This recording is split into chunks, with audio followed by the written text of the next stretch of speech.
Salut à tous, c'est Zebra. Autant pour nos répliques, on a tendance à aligner les euros sans trop regarder à la dépense. Mais pour ce qui est du reste de l'équipement, j'ai plutôt tendance à chercher le pas cher. Et le problème du pas cher, c'est que c'est pas de la très bonne qualité. Et souvent ça casse. Du coup, aujourd'hui, je vous présente mon petit bricolage personnel pour mon système de communication.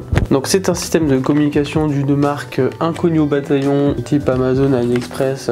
Voilà, c'est un système de casque et micro que j'ai dû payer une vingtaine d'euros avec ce fameux jack 4 contacts terrifiant qui effectivement déconne maintenant. Et je vais vous montrer ma solution pour que ça soit un petit peu plus résistant et qu'il n'y ait plus de faux contacts. Et effectivement, j'ai bien identifié que mes coupures venaient de la prise jack et non pas du reste du système son, sinon mon bricolage ne servirait à rien. Allez, c'est tout de suite.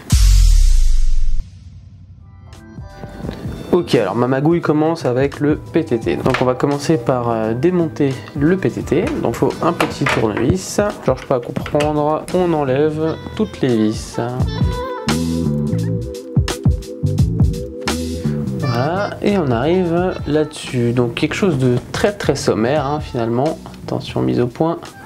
Donc là on a notre prise jack 4 contacts, 2 fils pour les haut-parleurs et 2 fils pour le micro, avec le circuit qui contrôle le bouton, et après ça part dans le faisceau jusqu'au Toki directement. Alors nous ce qu'on va faire, c'est qu'on va remplacer ce système de jack un peu pourri là par un connecteur 4 contacts. Alors j'ai pas cherché bien loin, je suis allé sur Amazon, j'ai tapé connecteur 4 contacts et j'ai trouvé ce type de connecteurs qui sont pas mal, avec un ergot tout simplement pour pas se tromper de sens, et on peut les verrouiller directement. Voilà, c'est solide, ça bouge pas, ça fait bien contact, du coup je suis parti là-dessus. On va virer notre jack qui est ici, on va le dessouder, donc petit fer à souder. Je vous fais un tout petit peu histoire de virer l'étain. Hop, ça dégage, hop, ça dégage, ça dégage, et ça dégage. Voilà, donc là on a nos 4 fils, donc un jaune, un noir, un rouge et un blanc.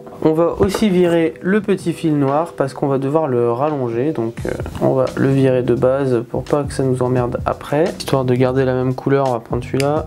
Alors, on va couper un petit bout là, un petit bout là. Ouais, c'est un petit peu très mouse, mais on va dire que ça va. Hein. Alors, bon, ouais, s'il veut bien faire la mise au point, vous allez voir que je le dénude. Hein. Voilà, on va juste couper ce qui dépasse pour qu'il y ait vraiment un tout petit peu de contact. On va le souder vitef sur notre circuit imprimé. Donc là c'était du coup speaker moins. Toujours regarder quelle couleur correspond à quoi avant, parce que sinon ça va être un peu la galère.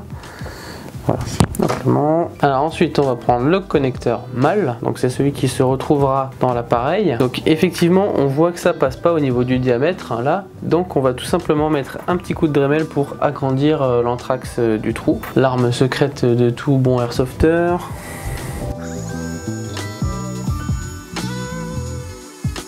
Et voilà, ça donne ça tout simplement. Donc normalement il y a une bague de serrage en dessous qui sert justement à serrer l'embout dessus, mais par manque de place ici en fait c'est pas trop fonctionnel. Donc moi sur ces modèles là, bon après si vous avez des connecteurs un peu plus longs vous aurez pas de problème, mais moi ça passe pas, du coup je vais simplement le coller après à la super glue, hein, ça bougera plus. Donc là, on a bien mis de l'étain sur toutes les petites pattes, on va pouvoir souder. Alors c'est logique, mais je vais quand même le rappeler, notez bien quelle couleur va sur quel numéro, parce que ça sera important quand vous allez l'assembler avec l'autre. Si je décide que mon noir c'est le numéro 4, il faut que ça soit pareil de l'autre côté. Ça c'est logique, mais toujours bien de le préciser. Alors pour faciliter la soudure, je vais dévisser le petit circuit imprimé qui est à l'intérieur de mon bloc pour le libérer hein, finalement. Alors en fait, oubliez surtout pas de bien faire passer les câbles à travers le trou, parce que si vous le soudez à l'extérieur, après c'est baisé. Ça va souder, on prend le fil blanc, un petit point de soudure ici, voilà. Vous devez obtenir ça. Donc vous avez vos 4 câbles qui partent du circuit, ils passent dans le trou.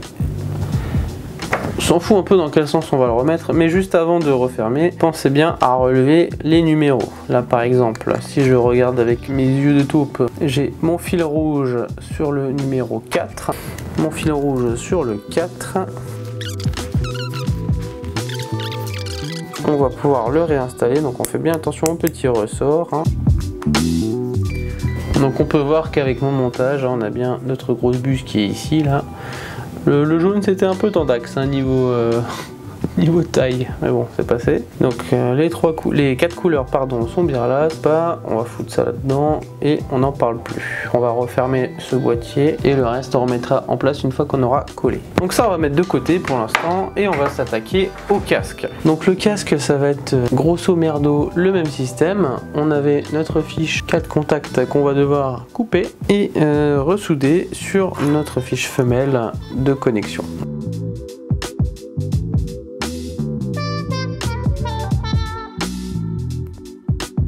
En fait c'est normal hein, que ça s'abîme ce genre de câble parce que les contraintes du mouvement, l'arrachement et tout ça, c'est pas ce qu'il y a de mieux pour le câble en interne. Du coup c'est pour ça que ce système avec le connecteur à vis c'est quand même un peu plus solide. Je pense qu'il y aura moins de problèmes à l'avenir. Toujours bon de respirer un max d'étain dans la vie.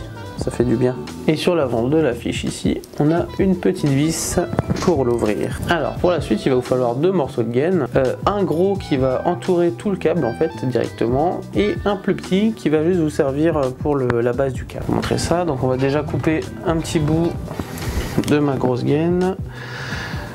Voilà, ça suffira. C'est ça qu'il faut prendre. Hein. On peut l'enfiler. On enfile la plus petite, après le cul de notre connecteur et là on va pouvoir préparer la partie femelle en mettant de l'étain dessus. Donc mon 1 chez moi c'est le blanc. Alors on prend le petit fil blanc et zazoude.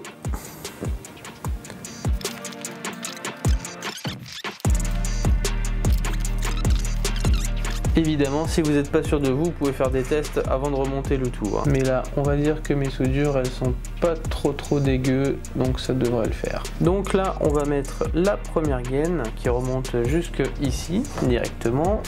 Faire chauffer. On va faire venir notre schmurz là, qu'on va remettre en place. On va remettre la petite vis. Là on peut voir qu'il y a encore un peu de jeu au niveau du serrage du câble, donc moi je vais rajouter juste un petit morceau de scotch en fait hein, pour être sûr que ça bouge pas. Ah, c'est du bricolage les gars, hein, je vous ai dit. Hein. On va remettre notre serrage de câble et pour finir, moi je vais regainer le tout pour être vraiment sûr que ça bouge pas et en même temps pour camoufler un peu le côté super brillant là. Donc moi j'englobe toute la prise avec ma gaine. Hein. Ça donne un truc comme ça en fait. Finalement, et en faisant bien chauffer ça va prendre la forme qu'on veut et voilà, ça nous donne un truc comme ça à peu près hein. Donc pour terminer notre tisane on va coller cette partie là hein. Petit point de colle, on applique bien et on va laisser reposer un petit peu. On va remettre aussi la partie supérieure de notre PTT là et on va pouvoir faire un petit test. Donc mon connecteur avec l'ergot ça va rentrer comme ça, je peux le serrer. On va prendre 2 Toki. Ça fait longtemps que je l'ai pas mis la Ranger Green. Je vais remettre mon micro. Donc on branche le Toki sur le PTT. Très bon petit Toki d'ailleurs. Alors si je me branche dans le PTT, théoriquement, allô, ça marche bien. Vous pouvez essayer de jouer un peu avec le câble, voir si ça coupe pas par moment. Mais là ça a l'air de bien bouger. Ça bouge pas, on est bon. Et dans l'autre sens pour la réception, on prend le Toki. Allô, est-ce que je m'entends bien des 2 oreilles? Et oui, je m'entends bien des 2 oreilles. Et voilà du coup pour le petit bricolage du jour. J'espère que ça aura servi à quelqu'un peut-être. Si vous avez du chip aussi pour les systèmes de communication, au moins avec ça, ça limite les coupures. Le système de jack est vraiment pas bien. Ça au moins, ça bouge pas, c'est solide. Allez, à la prochaine, c'était Zebra.